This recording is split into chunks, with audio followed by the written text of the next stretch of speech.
to cut pensions for veterans. And how I usually start a lot of my videos out recently is, you might have remembered a video I did a little while ago of why the Roman Empire collapsed. And it wasn't the normal reason you were used to hearing. It was part of that reason. Yeah, they were expanding and warring with other nations and peoples, and they couldn't pay the military. They had to water down the money, and they just kept expanding. They couldn't afford it. Corruption was kicking in. It was just all brought down. They collapsed, and end of story. The reason that they started all that warring and expansion and everything else was one simple reason. Unfunded liabilities, aka the Roman pension system. You put in 20 years as a Roman troop and you get these great benefits. We'll take care of you. The people will pay their taxes or whatever the hell they pay, and we'll take care of you. Only to find out, as the baby boomers, or maybe some other name you want to call those back then, hey, time for retirement. Boy, there's sure a lot of them coming up for retirement. We can't pay this. And they didn't have a printing press back then. They had to physically go get physical gold and silver out of the mountains and mines or whatever. But if you can't do that fast enough, we could always go to war and get the spoils of war. Okay, let's do that. Only to find out that that wasn't enough either. So okay, let's do that, and simultaneously, let's put other metals inside of the gold and silver coins to basically water them down. We'll still call it the same amount, worth the same amount somehow, but that's what we're going to do. So they devalued the money, and they're out doing their war and expanding, all at the same time, which was their downfall. Now, isn't that interesting when you look at America, today's Roman Empire? Same things, baby boomers retiring. Hey, got to pay for that. No, we don't. Oh, we can't. They're going after their pensions now. I've told you some stories already. Cities and stuff, municipalities, pension system, gone. See ya. We tried to settle for 50%. You said no. Now you get nothing. Bankruptcy court says so. Have a nice day. All contracts are null and void. Oh, but that was just the firemen and the teachers and the police. They'll never do that to the military. Oh, no? Let me reread that title. Pentagon to cut pensioners for veterans. Not a police veteran. Not a firefighter veteran. A real veteran. The real word definition of that word, which it means military. They put in service, they're a veteran. So this is interesting. With the Pentagon looking for new ways to cut back on costs, a report released this week presents a plan to save $200 billion over the next 2 decades. Doesn't seem like much when you consider 2 decades. All they have to do is take away retirement plans from the veterans. Defense Secretary Leon Panetta said Tuesday that any large cuts in defense spending would terribly weaken the national security of the U.S. This is not about the Department of Defense or the State Department, he said. This is about the United States of America. Sure it is. That being said, the DoD doesn't plan on curbing the $115 billion it would spend on rust-proofing their fleets during the next 5 years.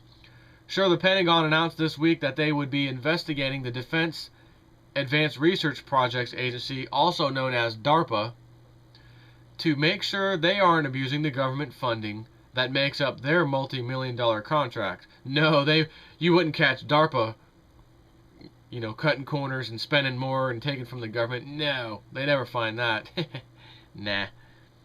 And yes, last week also saw the Falcon Hypersonic Technology Vehicle 2 unmanned aircraft lose contact with military operators after the Pentagon has put $300 million into the project. Those operations will continue. Those will still be paid. But you veterans, you're an ant. You're a peasant. You think you're cool. You think you're patriotic.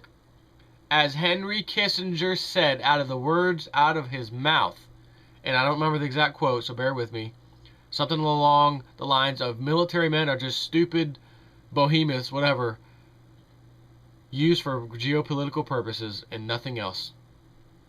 And he couldn't be more correct. It's the fact. You want to wave that flag and you want to get pissed off at people like me who call a spade, call it like I see it.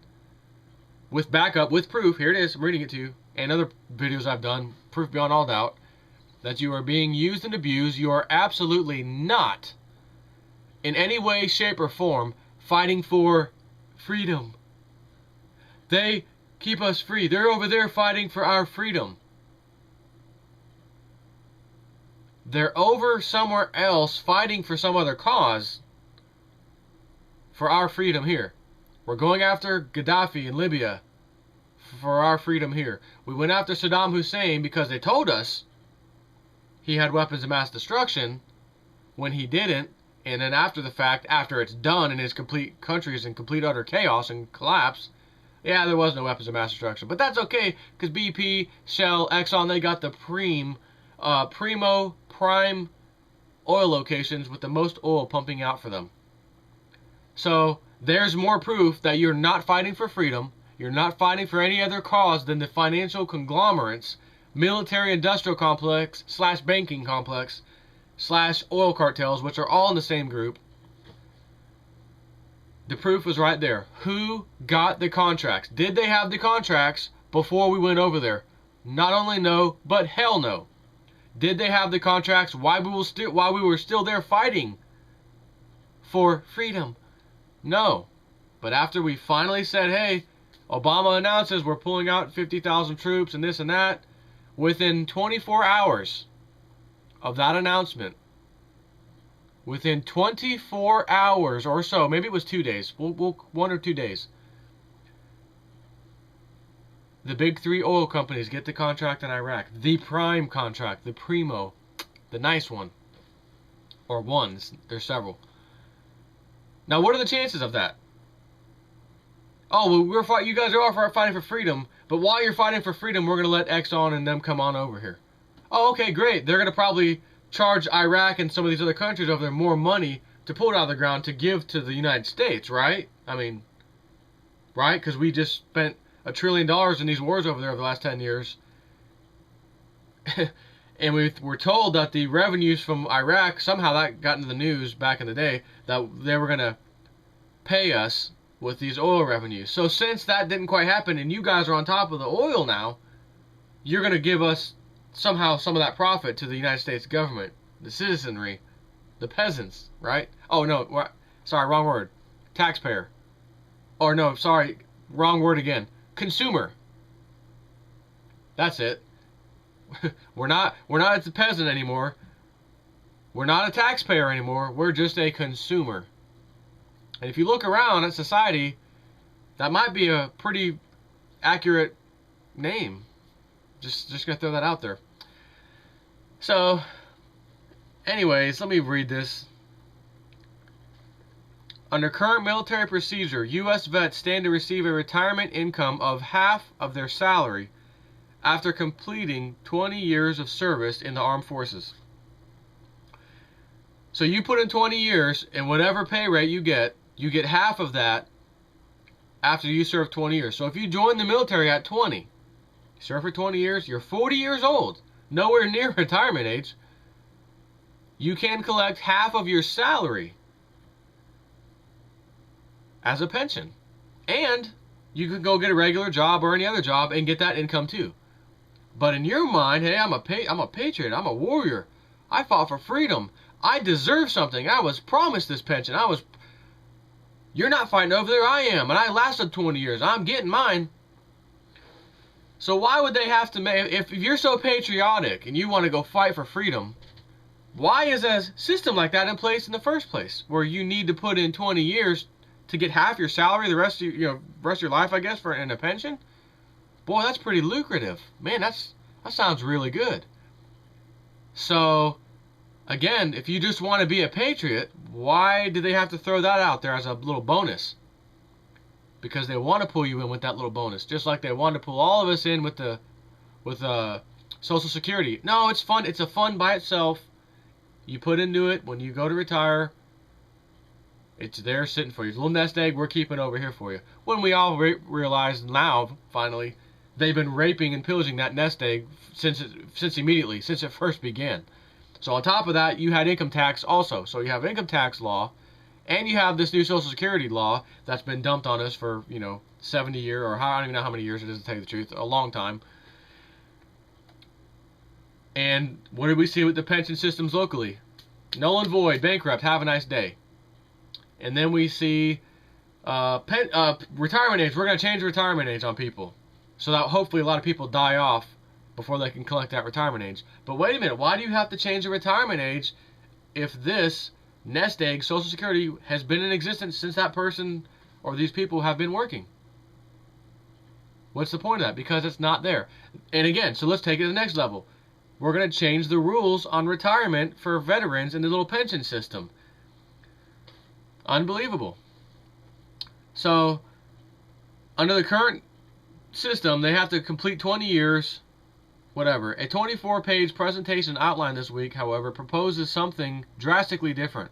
Under the New Deal called Modernizing the Military Retirement System, modernizing it. I love how they give it just a cool word. Let's pass a law, legislation that is complete tyranny. Okay, what do you want to call it? The Tyranny Act? No, we can't call it that. Duh. Okay. Oh, I've got one. How about the Patriot Act? Bingo. Beautiful. And when the savings and loan crisis, bank blow up in the 80s, in which some of them were bailed out too, because of the corruption that was going on, the financial insiders making their moves, making bets, losing, kind of like what's happening now, but nowhere near the scale now. They came out with an act, I think it was called the Saint Germain Act, or something like that. Saint Germain, it just sounds spiritual and holy. It has to be good. It's a package that looks like a beautiful birthday present called the Saint Germain Act. It even has a little cross, picture Jesus on there smiling, right? You open the present, the Saint Germain Act must have something nice, and a bomb blows up in your face. Because that's what was in that legislation in the 80s. The Saint Germain Act. Get the hell out of here. So we're going to call this the Modernizing the Military Retirement System, because it's just outdated. We're modernizing it, everybody. It's better for you. That's what you think of when you hear, I gotta redo my kitchen cabinets. They need a little updating, some modernization. Oh, okay, cool. Yeah, they're 30 years old or whatever. Oh, yeah, okay. Oh, yeah, we're going to modernize the military retirement system. Well, good. Currently, I have to put in 20 years and then get half my paycheck as a pension. Man, I wish they would modernize that. Maybe I can only put in 10 years. You wish. Don't be deceived by the word modernizing. And it would put in place a 401k style plan that would offer government contributions once vets reach regular retirement age. Once they reach regular retirement age. And then if you have a massive collapse that's happening now, whew, I just made it to retirement. I get my Social Security and I get my little pension thing, or whatever. It's not a pension anymore. It's the 401k deal, the Modernizing Military Retirement System. That kicks in. I'm retirement age. Great. Oh, wait a minute. Before we hand you that check, we had a major collapse in the American economy. We're re-legislating that law, and there's going to be a the Modernization Act of 2011 or whatever, right? You don't get it, you lose again. History, history, history, history. Nothing changes but technology. That's it. That's it.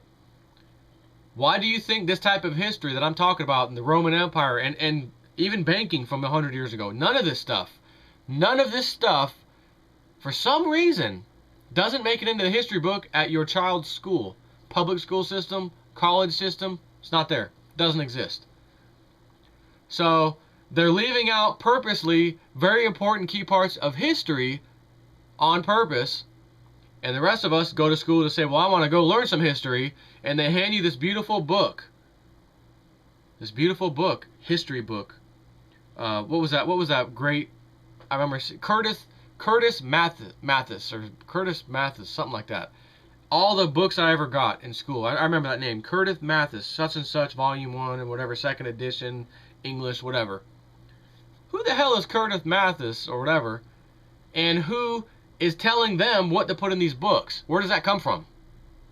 Who dictates what our education is supposed to be? No one ever looks into it. Oh, it's just, it's fine. The government wouldn't dare lie to you. Wouldn't dare give you a wrong history. No, they may tell you pieces of history that are factual, some of it anyways, maybe even most of it. But it's garbage history. It's not really important. Oh yeah, the American Indian War and, we made it to the moon. Okay, cool. How about some real important history? Your central bank, Federal Reserve, not being part of the government. It's a privately owned organization. How about these boom and bust cycle known as the business cycle, which is created by that same central bank, and because you have a central bank with fractional reserve banking, you are automatically guaranteed 100% to have that business cycle, the boom and bust cycle, which always goes out sooner or later. It can only go in a cycle so many times before it ends in an explosion downward spiral. But just before the explosion downward spiral, you have great prosperity for a while. So in the 90s, early 2000s, right? 2007, I guess we'll call it, end of that. Prosperity. Remember George Bush Sr.'s big speech? I don't know where he was at when he said it. George Bush Sr., Papa Bush, telling the world, the American lifestyle is not negotiable. In the American flags and screaming and cheering and jumping behind him, it was as if Jesus Christ just landed and told everyone, I'm in control now. Your life gets better immediately. That's what just happened when he said that. Listen, yellow, can I speak to Senior? Yeah, one moment. Senior, how's it going? Good. Listen, you remember, I don't know the exact year, maybe 1992, 91, 90, somewhere around there, you gave that speech about the American lifestyle being non-negotiable. Hello? That sound was the hang-up sound. Bush! Papa, where? He's got me blocked. Right? That's how that's going to work. And by the way, I was just looking. I meant to save it on my little laptop screen here I'm looking at.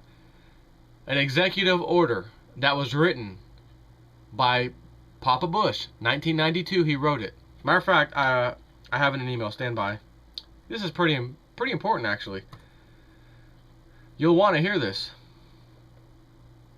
Forgot I actually sent it out to a couple people. Executive Order 12803. 12803. Now notice it wasn't a law passed by Congress. No, it was an executive order. So that's supposed to mean something. And when you hear this, you're going to realize what he did in advance for his boys. Remember, the club. What he did for the club well in advance. Remember, he was back then giving his New World Order speech, and we're going to be successful, and when we're successful, and we will be, there'll be a whole new world, and the land will be ruled by the rule of law, not the rule of the jungle, and he gave this crap. You want me to believe the people who are in charge now are going to take over this New World Order, and it'll be in our best interest after what they've just done, and are continuing to do, and is about to destroy us with it here in the near future. So let me give you this little executive order. Executive Order 12803, April 30th, 1992. By the authority vested in me, blah, blah, blah. Section 1, definitions. You'll see where I'm going with this real quickly. Section 1, definitions. For purposes of this order, A, privatization means the disposition of or transfer of an infrastructure asset, such as by sale or by long-term lease from a state or local government to a private party. Definition B, infrastructure asset means any asset financed in whole or in part by the federal government. Financed in whole or even partially by the federal government and needed for the functioning of the economy. Examples of such assets include, but are not limited to, roads, tunnels, bridges, electricity supply facilities, mass transit, rail transportation, airports, ports, waterways, water supply facilities, recycling and wastewater treatment facilities, solid waste disposal facility, housing, schools, prisons, and hospitals. Now, you may or may not know, depending on how new of a subscriber you are to me, that just a short while ago, before Greece was really in hot water, I did a video basically saying Greece is going to be in hot water, so is Italy, so is Spain, so is Portugal, and no matter which one of those presidents, prime ministers come out and say we're fine, you better run to the bank and pull your money out because it's not fine. And they too will be needing a bailout, and when it gets to Italy and Spain, especially Spain with their $1 trillion economy or whatever, it's good night, EU. Done. Which we're getting close to, by the way. And I mentioned that this guy, also in another video not that long ago, Dominique Strauss-Kahn, the former top guy at the IMF, International Monetary Fund, was caught trying to rape a lady, right? Remember that story? And I immediately said, don't buy it. It's a setup. There's no way in hell he's about to board a plane and the federal agents or police or whatever are going to get on that plane and stop him and pull him off when you're a member of the club. Members of the club rape boys, young boys, women, children, you name it. And there's no way in hell that they get touched for that. That's just part of being the club. Being a pedophile, you're in the club. And when you're in the club at that high level, you're automatically a pedophile. It's just how it is. So the fact that they went on there and grabbed him, I immediately knew he's innocent. He didn't do something that they wanted him to do. Or maybe he did do something that they didn't want him to do. One or the other. Dominique Strauss-Kahn, you didn't listen to the club. You're going to get in trouble now. Sex charge allegations, they threw him in jail. He did not get released on bond at any amount. The judge refused it. And then all of a sudden, you want me to step down? Okay. I'll step down from the head IMF position. Judge releases him on bond, $1 million or something, and he pays it, of course, and he's out. I still said the charges are bogus. Even though he was let out, the charges are bogus. And what happened after that? After my video was already made, you can go back and look at it, and I think the title was How the IMF how the IMF takes a country over or takes a country's assets like Greece, something like that.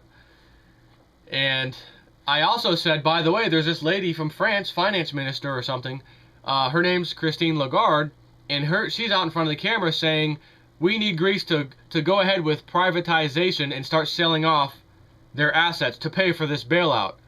And I said the Greek people of Greece already said from day one they didn't want a bailout. You forced it on them. Through the European Union and the IMF gave them both loans, and now they're ready to give them another loan, they were at the time, and said, we're going to do this, but you need to go ahead with privatization plans. Sell off all these assets. And again, those privatization infrastructure asset, as quoted in Section B of our own executive order that was passed in 1992, those are the same things that they wanted from Greece, and said, to pay this loan back, you're going to have to sell some stuff, sell some assets. So that's what they were, I guess, planning on doing. I don't know if they've started yet, but I think they're supposed to by sometime in September, and it will continue on for some length of time.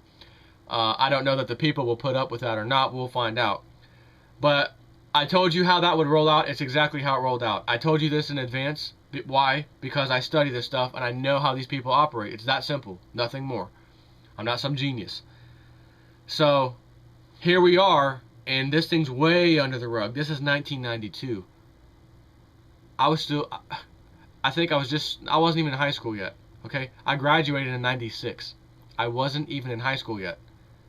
Do you think my thoughts, even my parents' thought, or anybody in the world's thoughts at that time, where America's heading? No, we're in our boom cycle.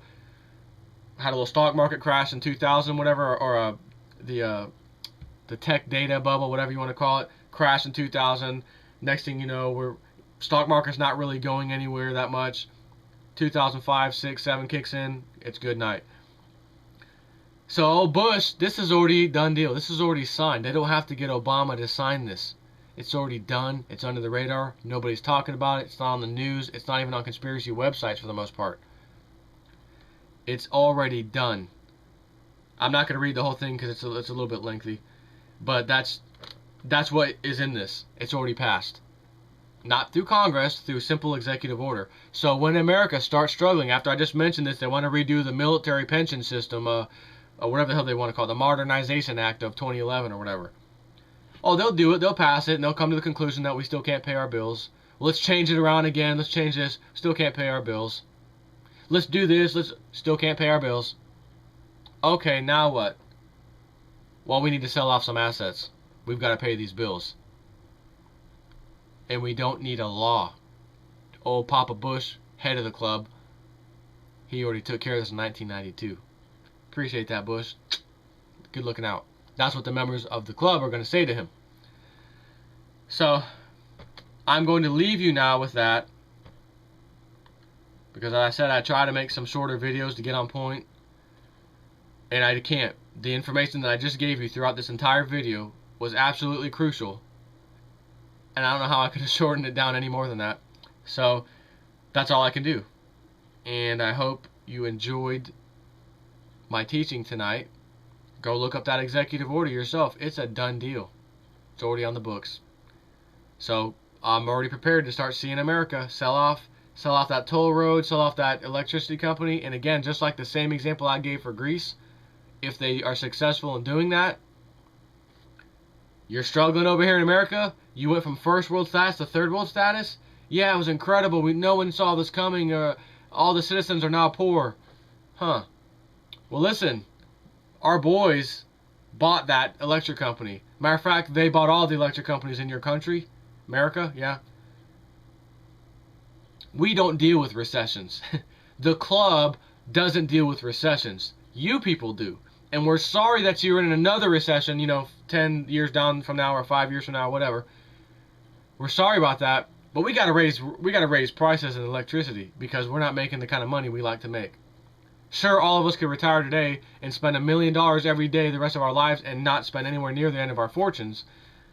But we don't deal with recessions. That's for you guys. We need to raise rates. We're jacking the rates up in your electric company, and because you won't be paying attention and the average citizen won't have a damn clue in their stupid sheeple mind that we took over the electric company years ago and now we're going to raise the rates, you're going to be pissed off at the electric company. You're going to be standing out front of the electric company picketing and signs and getting arrested and this and that, blocking work trucks and doing all kinds of stuff because you're mad at the electric company. But you don't know who the franchise owner or CEO, so to speak, is. The members of the board, the owners. That's the boys, the club. And they raise the rates. And everybody who works at that company better follow instructions or you're going to get canned too. And I can't lose my job. I'm following orders. I'll jack the rates up. And we'll just deal with the upset citizenry. But you see all this stuff I'm talking about, they didn't really account for the internet. So I'm able to make a video right now and tell approximately 2,600 of my subscribers what the download is. They can then take that information and tell it to somebody else and tell it to someone else. They can even fax it, that executive order, to their congressman to say, hey, why is this in place? I think we're fixing to use this. George Bush is a traitor. Please take a look. You can send it to places. You can wake people up. That is going to be the key to winning against this New World Order. But again, if they take the internet down and blame it on Al-Qaeda struck and hit Chicago, the CME margin place, all that, they got cleaned out. The COMEX, they're done. Osama probably, his ghost probably came back and did that, right? Right. Should that occur. And again, these people always take us to war during a crisis like this. So we're not paying attention to the privatization taking place. We're not paying attention to our pensions getting destroyed, our 401ks, our jobs. There's something way more important over here, and that's called big time war. Not this crap we've been dealing with for 10 years. I'm talking major World War III probably type of scenario. Something big anyways. They always take you to war at the end of the cycle. Because to you, that'll make you more scared and nervous than anything else. And for all the people who didn't want to join the military, hey, are you able to feed your family right now? No. Food stamps cut off on you, huh? Yeah. You need a job bad? Yeah, I'll do anything. Listen, I'd like you to speak to this recruiter over here for the military. Any branch, doesn't matter. Go right over here. They're paying top dollar right now for you to join. And we'd like to tell you about this fantastic promotion we're doing right now. It's called the Military Modernization Act of 2011, where you used to have to put in 20 years of your time, and then you get half of your pay after that, the rest of your life. It's a promotion that we're only doing right. You have to sign up today. If you don't sign up today, the promotion goes away tomorrow, and you don't get anything. You like how I threw that in there, didn't you? Anyways,